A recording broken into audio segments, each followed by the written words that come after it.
I'd like to take you on a brief tour of the Dictionary of Sydney's first website. We see here on the front page links to a number of particular items of interest, and these will be changed regularly. We also see this dynamic component up here, which gives you a feel for the rich interconnection of the different elements within the dictionary.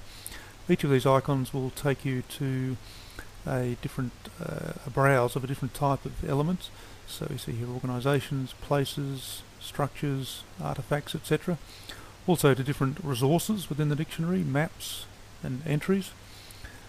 So we'll just use this to take us to a browse of the entries. We see here quite a long list, sorted initially by the type of content we have about them. So all those places which we have a written entry on are listed up the top. Now there are many more places mentioned within the dictionary, and we don't have entries on all those yet, but hopefully over time that will change. This list can also be sorted by just name or by the type of place. We can go back to that listing by content. So we'll just scroll down now and we'll pick out one of these for a closer look, say Surry Hills. This has taken us to the main page for Surry Hills, which is really an aggregation point for different resources and material connected with Surry Hills.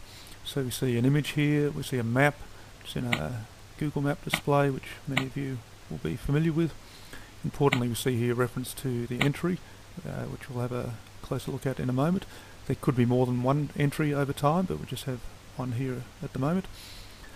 We see here some images and an audio item. Over on the right hand side we have further reference to a lot of these items. Also down the bottom a link to a site regarding Surry Hills demographic information. We're just going to have a look at that. That's hosted on a separate site at the moment, which will bring better into line with the look and feel of the main site shortly. But if we just scroll down, we can see there's quite a wide range of demographic information which has been gathered and is available within the dictionary regarding the several hundred suburbs that are in there already.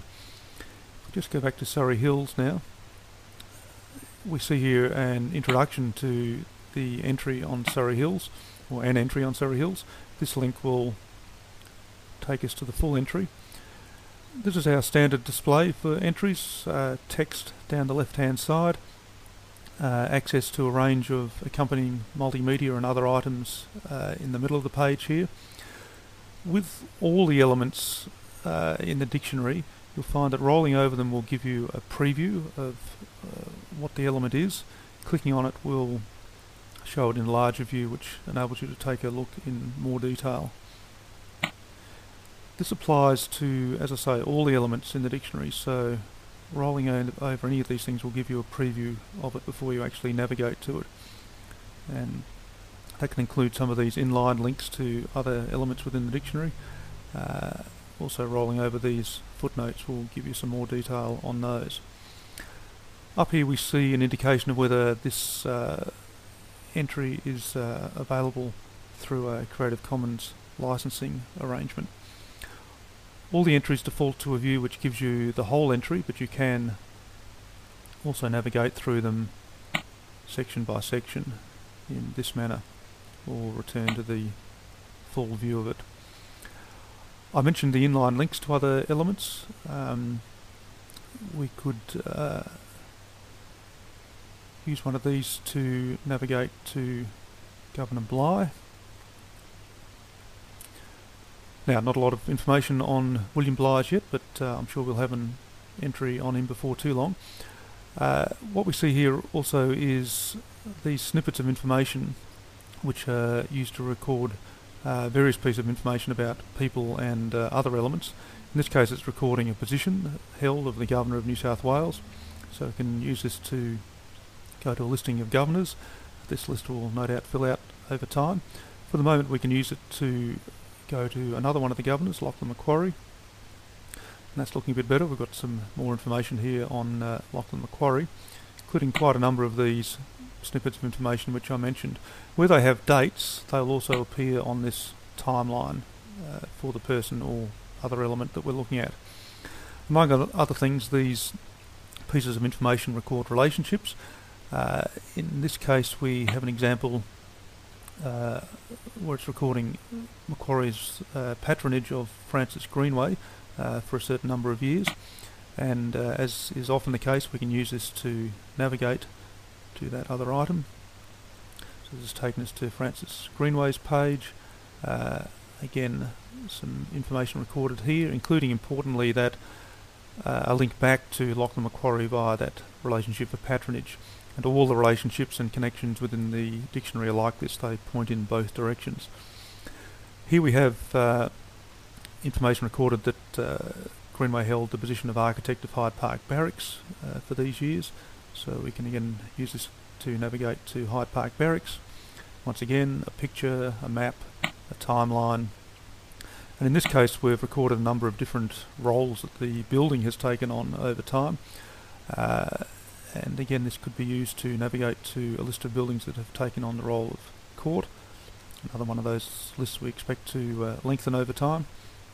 If we go back to the entry on Hyde Park Barracks, just looking over the right hand side here, we see this listing of items under mentioned in, which is giving you an idea of where Hyde Park Barracks has been actually specifically referenced or linked to from a particular entry.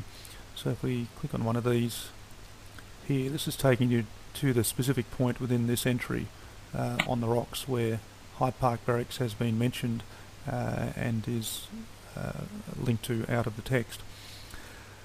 There's a range of other resources that are kept and used within the dictionary. Examples of these are audio and video items. Within this section of the entry on trams, we see an audio item here as per normal. Rolling over it will give you a preview. Clicking on it will launch the item. Similarly for the video.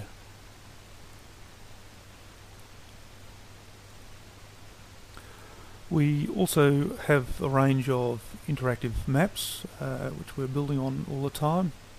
Here's an example of one which is associated with the entry on Chippendale, and this one's in fact showing a number of the elements that are mentioned within the Chippendale entry, mostly buildings in this case. So they're shown on the map and on the timeline.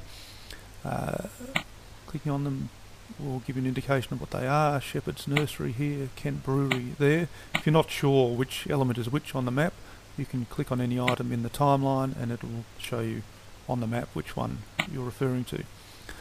On the timeline here, these lines essentially indicating the period of existence of the different elements. So in fact, if we scroll across on that timeline, you'll notice the elements actually disappear and reappear on the map as we pan across to different periods of time. Another feature we have in some of the maps is where we've overlaid an historical map, which we have an example here. There's an old map of Waterloo overlaid on what is now largely Alexandria, and in fact we can make that map transparent. If we zoom in, we then see that this part of what is now Alexandria was in fact a swamp in earlier times. So it gives us an interesting historical reference, or further historical point of reference to the information that's on the map. Finally, we have a number of high resolution images. These are ones where it's of value and interest to zoom in more closely and pan around to take a closer look at the image. So there's a range of resources kept within the dictionary. In the first release there will be almost 500 entries, more than 500,000 words, over 1,000 multimedia and other items, all connected together in a variety of ways. So that'll be released very soon, and of course we'll tell you all about it and encourage you to go in and have a look around. So thanks very much.